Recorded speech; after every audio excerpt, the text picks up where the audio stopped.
Ator, soteropolitano, morador do Rio de Janeiro, pai da Camille do Rocco, esse Antônio Pitanga, o convidado da estreia desta quarta temporada do Guia Negro Entrevista.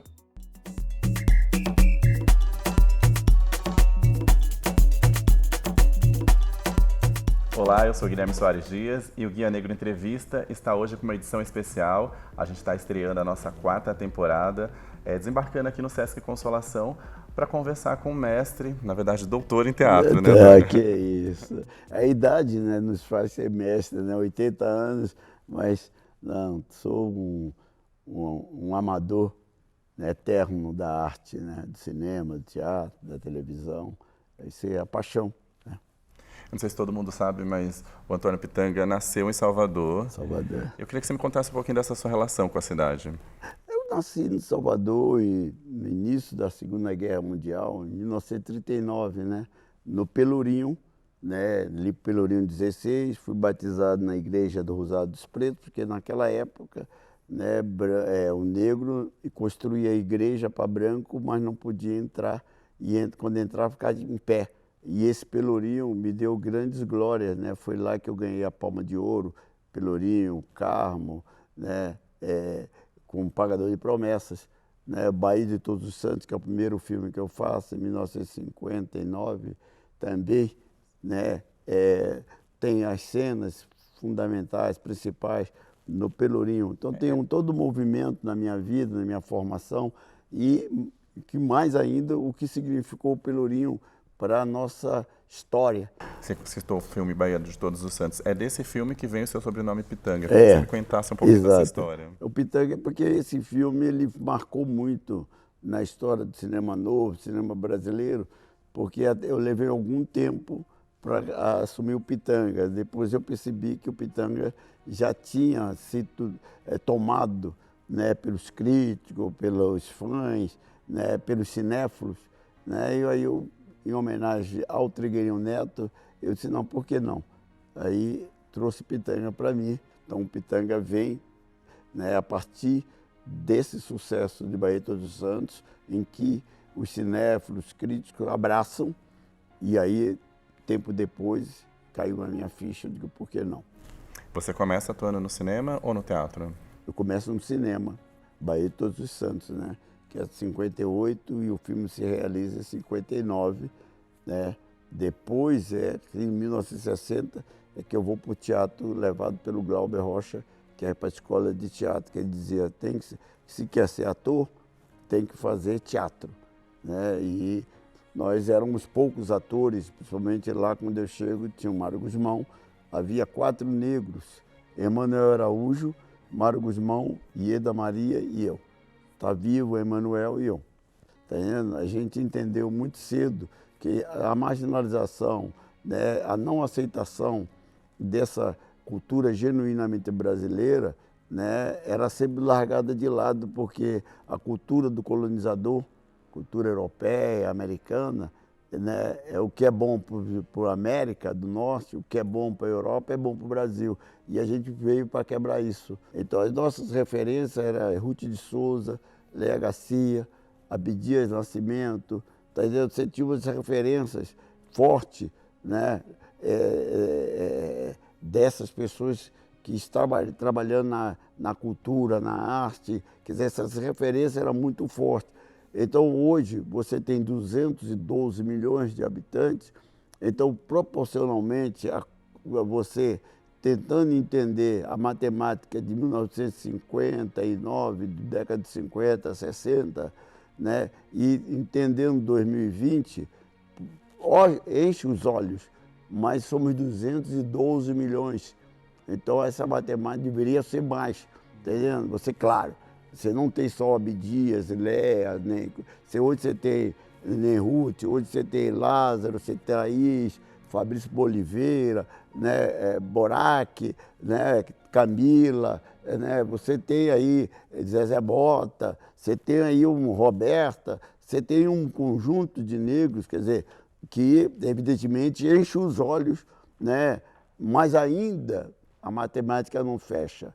E agora você se prepara para dirigir um outro filme chamado Malês. Qual é a importância da gente contar a nossa história? É que nem essa do que eu estou fazendo, Embarque Imediato, né, sobre a diáspora. Né? Quem pode melhor escrever, se não o Aldrin Anunciação ou qualquer outro escritor negro, ou o Joel Zito, que venha dirigir, que venha participar, né? Que tenha a vivência, né? Da realidade, da história, minimamente que ele tenha conhecimento da história.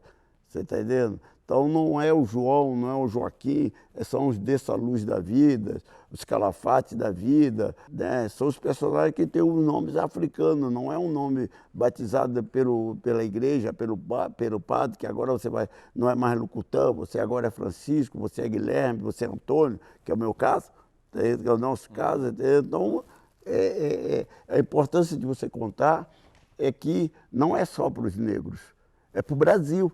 Né? Ainda falta a segunda abolição. Quando a gente olha a sua cinebiografia, você fez mais de 80 filmes, é a própria história do cinema. E eu queria destacar 2 filmes falando de personagens aí que são muito importantes e talvez não sejam tão conhecidos como deveria, que é o Ganga Zumba, um dos líderes lá de Palmares, e o Chico Rei, que é um dos personagens importantes de Minas Gerais.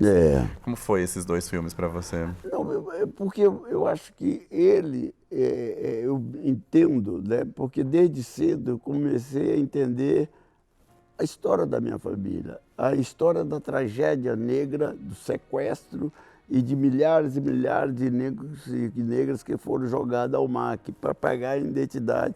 Foi desde cedo entendi que Rui Barbosa tinha queimado centenas de milhares de papéis no Ministério da Fazenda para acabar a mancha preta. Você entendeu? Então, quando eu vou fazer esse personagem, eu já estou, quer dizer, eu faço um personagem revolucionário que está linkado com Malcolm X, com Martin Luther King, né? Então, que é o Barravento, o Firmino Bispo dos Santos. Então, quando você vem fazer Chico Rei, você tem, está nutrido em você, na tua pele, na tua alma, a sua história.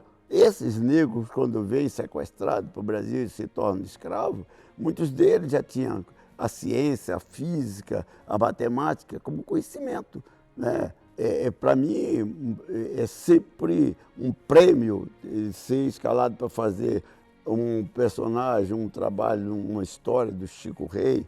Né? Qual foi o outro filme que você falou? Eu falei do Ganga Zumba. Do Ganga Zumba, que Palmares, né? É uma resistência de quase 100 anos, entendendo? Quer dizer, era o país que deu certo lá atrás. E na televisão foram mais de 32 trabalhos, segundo o Wikipedia. Você já perdeu as Eu contas? já perdi a conta. Queria que você destacasse algum trabalho da TV que as pessoas te reconhecem até hoje por ele.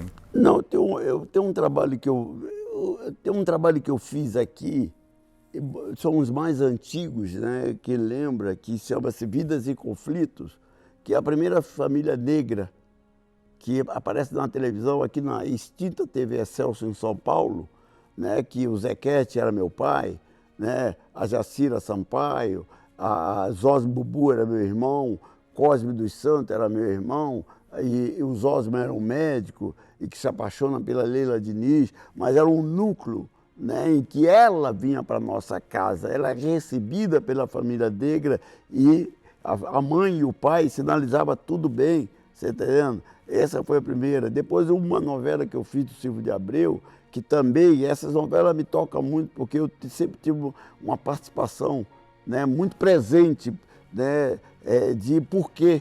Né, do Silvio de Abreu, eu até provoquei o Silvio, disse assim, porque você não está na Globo, você está na Manchete, quando é que você vai voltar? O dia que a televisão, o Globo, fizer uma novela em que o negro, né, não seja um biomo, não seja um móvel, você está entendendo? A próxima vítima. Então, esse me interessa. Né? Me interessa contar a história da Glória Pérez, que me chamou para fazer o Clone, onde eu era o mestre de cerimônia.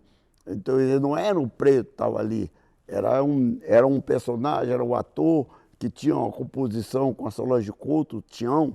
Tá entendendo? Então, esse é o personagem que as pessoas viram, mexe, toca, né? Fala, pai, olha a pitanga e tal.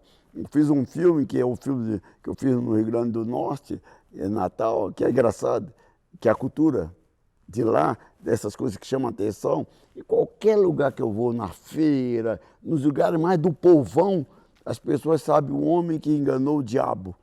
Você está entendendo? Assim, que é uma cultura bem, né, nortista.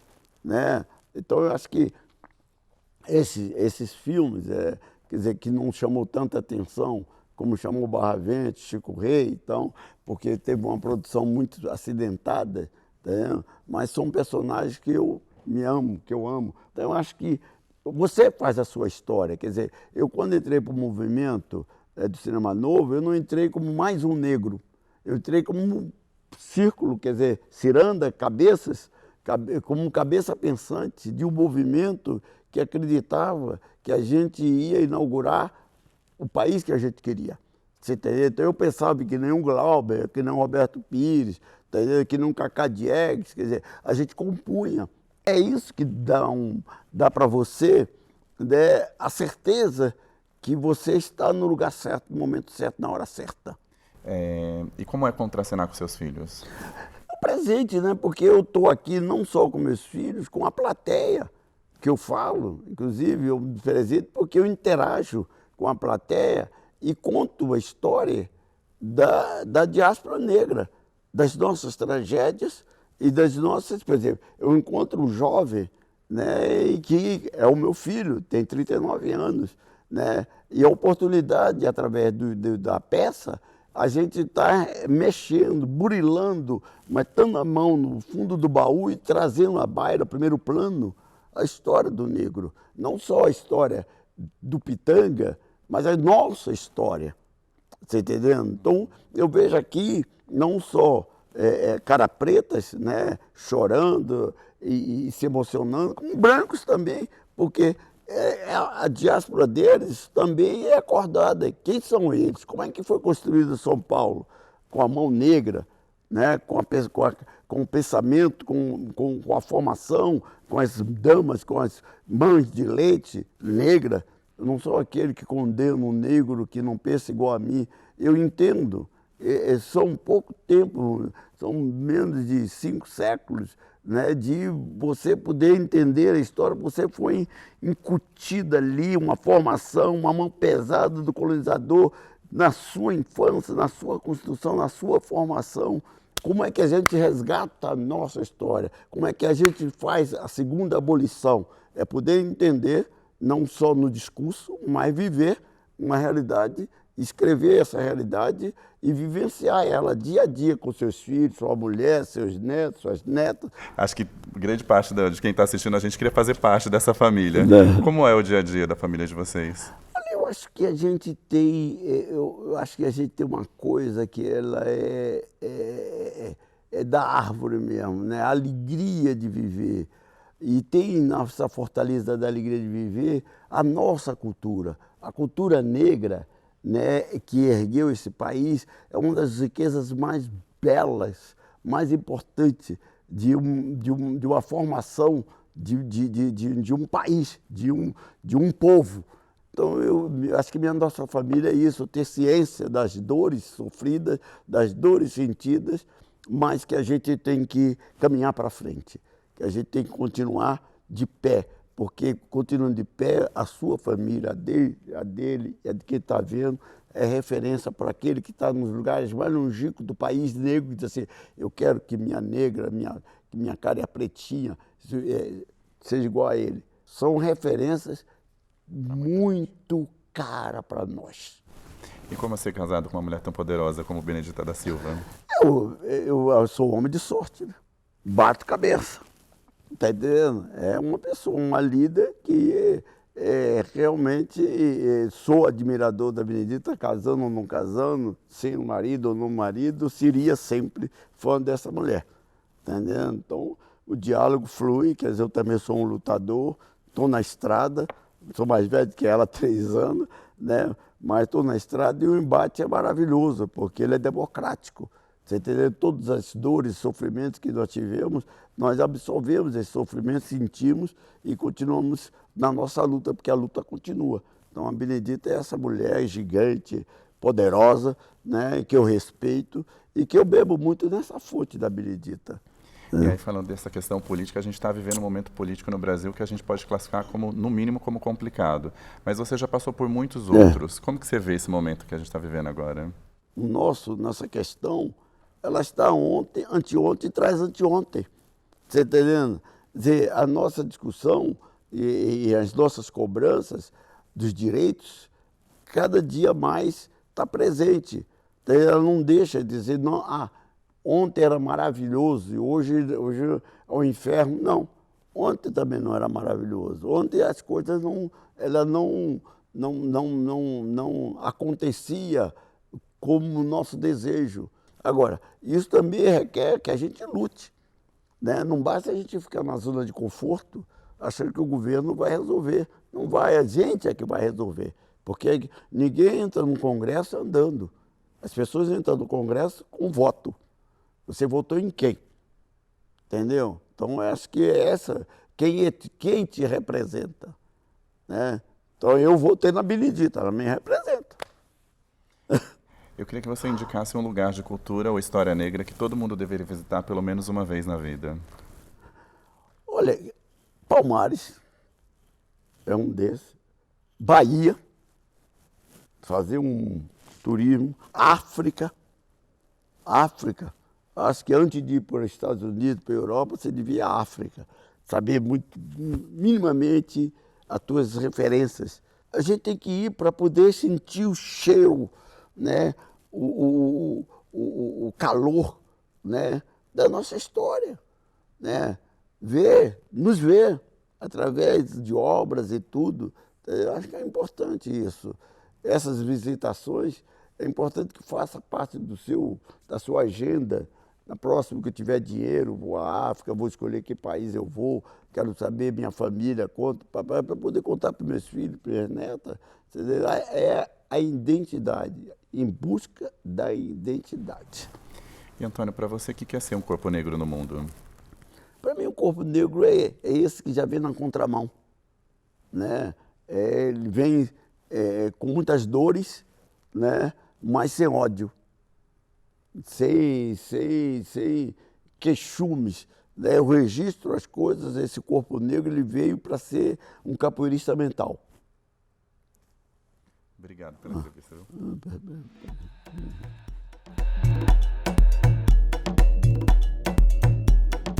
Luiz Gama, grande advogado, rábula, que livrou muitos negros do açoite na escravidão.